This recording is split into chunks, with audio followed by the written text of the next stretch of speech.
Good morning and welcome to a very special interview show of the Pro. Today, it's my pleasure to have Air Marshal M Matheswaran sir on our show. Sir has served as the Deputy Chief of the Integrated Defense Staff and saw active service for over 39 years. He is currently the Chairman of the Peninsula Foundation, Chennai. So as we all know that the Union Cabinet Committee on Security cleared the acquisition of 56 C-295 medium transport aircraft. So sir is here with us to discuss this important topic and present his kind views on the same. Thank you very much, sir, for taking out the time, and a very warm welcome to the Prode. Thank you, Ritwij. It's a pleasure to be here with you all. Thank you, sir. So I would like to start by asking, how do you see the decision of the acquisition of 56 C-295 and what are your views on it? It's a good decision, long overdue. It's taken a long time. And that's a sort of a malady of our acquisition process. It's taken from the moment the first proposal was given in 2010, it's 11 years. So this is an unacceptably long time frame, but for a variety of reasons, whatever it may be. The final outcome is that it's a positive outcome. And this will play a major role for the Indian private industry. In this case, of course, the Tata Consortium. And it's a good project to start. But that's just the beginning. There's a lot more work to be done. Okay, sir. Yeah. So, sir, talking about the C-295 transport aircraft, what makes them different from its competitors and how they are going to benefit the Air Force and what are its key features? Well, there were no competitors because it was a single vendor, proposal. That's one of the reasons why it took such a long time to actually approve as well. Competitors could have been there, but they decided in the last minute not to participate. One was the Alinea, aircraft, and the other one was Antonov. Antonov, quite obviously, the conflict between Russia and Ukraine played its role into that process, and they, withdrew or they didn't participate in the last minute. So effectively, it became a single vendor situation. So in that context, well, it's a aircraft that the Air Force looked for replacement of, the Avros, which we have operated for nearly half a century. It's an excellent, very reliable aircraft, but every product has its lifetime and has its time. So you have to replace it at some point of time. So we've extended it beyond, as much as possible. And now it's time to replace that aircraft. For that replacement, you have to normally, it is never a one-to-one replacement. Nobody looks at it from that angle. Times change. There's a lot more technological developments come into play. A lot more capabilities come into play. So you always look at multi-role capabilities that can be, fused into any one replacement project that you bring in. So in this case, although it's a replacement for a Avro type of aircraft, which could carry just 2 tons now or 3 tons maximum, you are now looking to replace it with an aircraft C-295, which is capable of lifting up to 9 tons plus sometimes, but on an average it's 6 tons and 6 to 8 tons. So, but with a longer range, much longer range, and a lot of endurance time frame as well. And then it is capable of, putting into multiple roles, and therefore the scope is much, larger. Besides that, it also will be possible to induct into a civilian application, civilian roles as well. So civil aviation can also come into play in the longer term, provided, the people involved and the industries involved play into it. But more importantly, other than addressing the, military's requirement, the Air Force, along with it, now the Coast Guard will come into play, and Navy will also project their requirements. And therefore, certain numbers will evolve. But other than meeting the military requirements, I think the major purpose was also use this opportunity to energize the Indian industry, particularly the private industry. And therefore, the private industry is being given a boost with this particular decision to bring in this $2.5 billion contract. Yeah. Okay, sir. So this is the first project of its kind in which a military aircraft will be manufactured in India by a private company. So how important is private sector participation in defense manufacturing?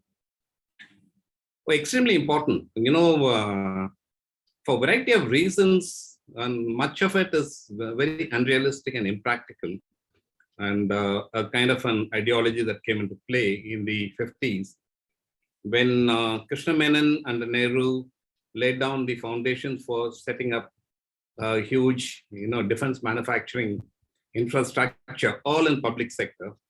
They consciously took a decision: private sector will not be allowed to come. And there were two major decisions that played a completely negative role in the development of Indian defense industries. One is this: not to let private industry to come in, and second was that there will be no exports. Both are no-brainers to understand that they will not contribute to development as well as economic benefit.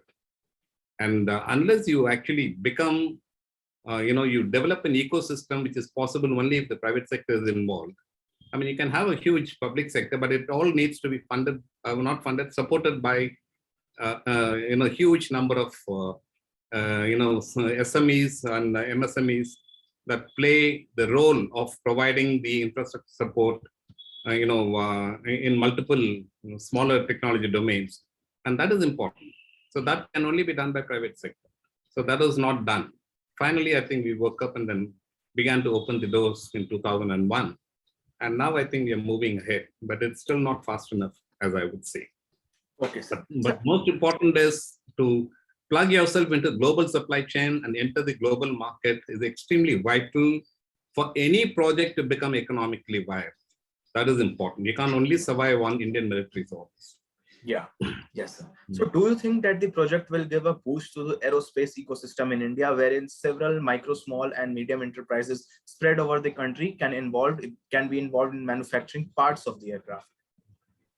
Certainly, but it's not going to happen overnight. So people must be more realistic in understanding what will happen.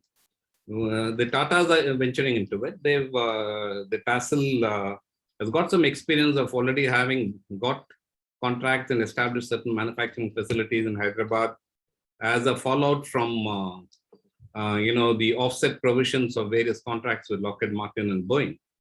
And so that will give them a certain expertise, but not because they've not gone into much higher level. Even in this case, it will be you're buying 16 off the shelf to ensure that the Air Force gets to operate as quickly as possible. But the manufacturing will all be licensed manufacture for most of this 56 aircraft. Okay. But what you can accelerate is, I mean, there is nothing wrong with it. Licensed manufacture gives you technology diffusion, provides you skill development, your employees now scale up to global standards. All that happens. But more importantly, what you need to do is make sure that all of that gets produced in India, not supplied through logistic supply route from the OEMs facilities abroad. And that is the main provisions. I'm not, those are, the detailed provisions that one has to actually read. And that's not available, I suppose. But if you look at, I'm sure they would have factored that by the 50th aircraft, 80% of indigenization and substitution technologies must be in play. If all that is there, then the ecosystem will develop very well. The second part of ecosystem is sustenance of these 56 aircraft for the next 40 years in terms of maintenance. And that maintenance also will encourage an ecosystem. Yes. Okay, sir. Yeah. So, sir, why is it so that Indian manufacturing is in nascent stage in India? What are the core reasons behind it? As you mentioned earlier, that we have not that developed in this sector. There are two core reasons. First, the private sector also, needs to be encouraged to invest in research and development and engage themselves with a global view. You see, unlike we've succeeded in automobile industry. We, with nothing, when you were, only seeing premier Padminis and ambassadors and herald for nearly 30 years since independence, or 40 years since independence. Suddenly we must bloomed into a global automobile major in the components industry. Correct. So one needs to study very well how that takes off. It didn't require much of government push. It just required a good industry to come up, and the industry then pulls a lot of ecosystem to support itself, and they become global players. Today, in the automobile components industry, we are global players. We are a global player. But there's a difference. In the defense, it is a very selective area. It is not a consumer product like consumer automobiles. It is only used by the military or selective. If it's in civil aviation application, it is selective, and therefore it is a very, very restricted consumer base. And therefore the competition is more, it's ruthless, and you have to actually plan for it adequately. So that calls for private sector investment, private sector sustenance. Now they need to actually stay the route for a longer time. And these are all actually are the failures in the past. I think Tatas have learned that lesson quite well, and therefore they look with a long-term perspective. On the other hand, policies in terms of consistency, the government support mechanisms and policies have to remain. There has to be continuity, and they have to actually support private sector development and encourage them to compete in the global markets, encourage them to export, get them every contract that we sign with somebody else for a licensed production must be leveraged to take us into the global supply chain.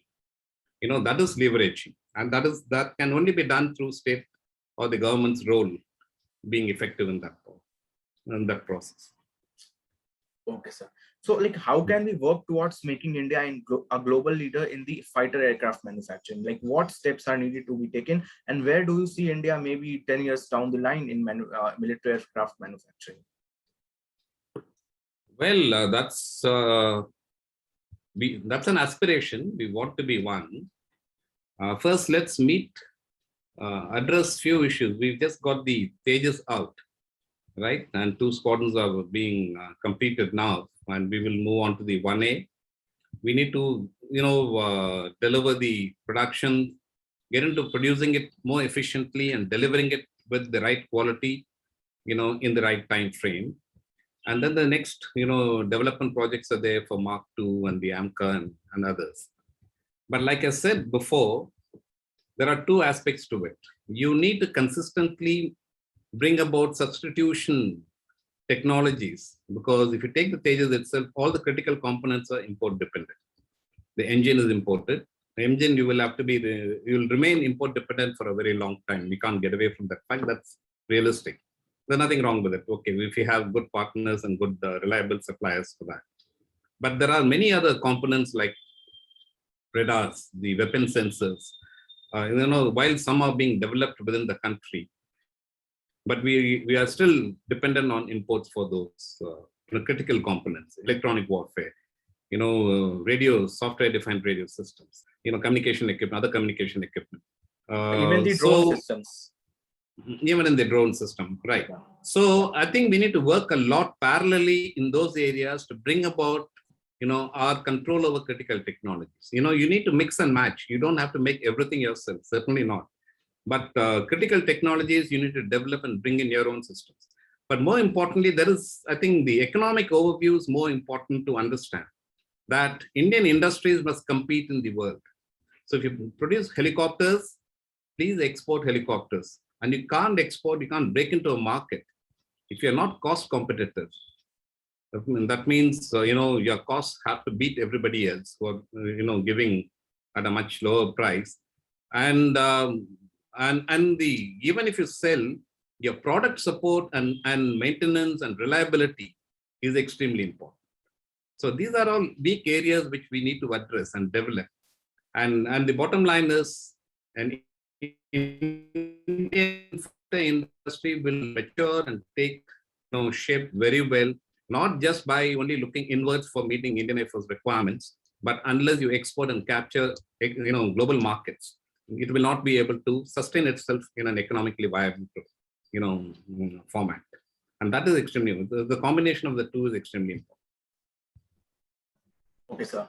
So I would like to conclude by asking that in India, there is a section of people who believe that spending on so much on defense is actually a wastage of money, and the same can be spent on other things like healthcare, education, etc. So what are your thoughts on the same?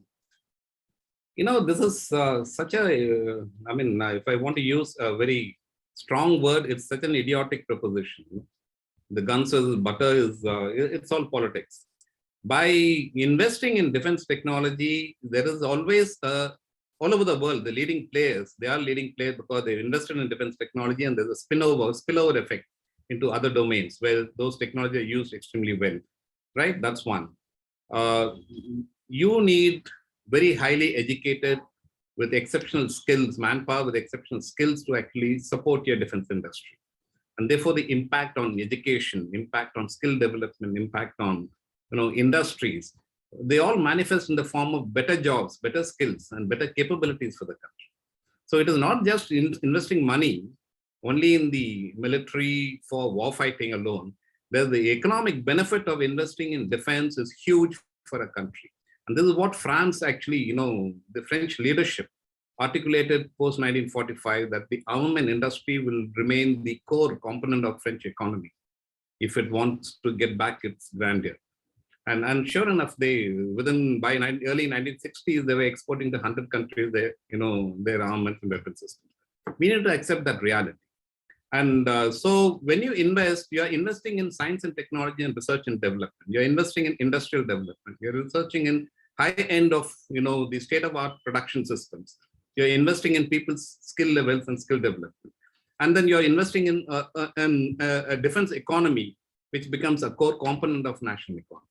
So it is never guns versus butter. It's actually, one needs to understand that investing in defense is extremely important for a country that aspires to be a great power, wants to be a pole in the international order in the 21st century. It doesn't have any other option but to invest well, intelligently, and carefully into the defense sector. And that's the way to go about it. So there's no argument or there's no debate about defense versus development.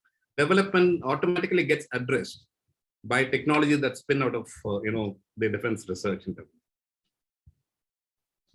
Okay. Thank you so much, sir, for taking out the time and speaking to us. And thank you so much for sharing your insightful views with us. Thank you. Thank you, Ritwij. Pleasure. Thank you, sir. Thank you.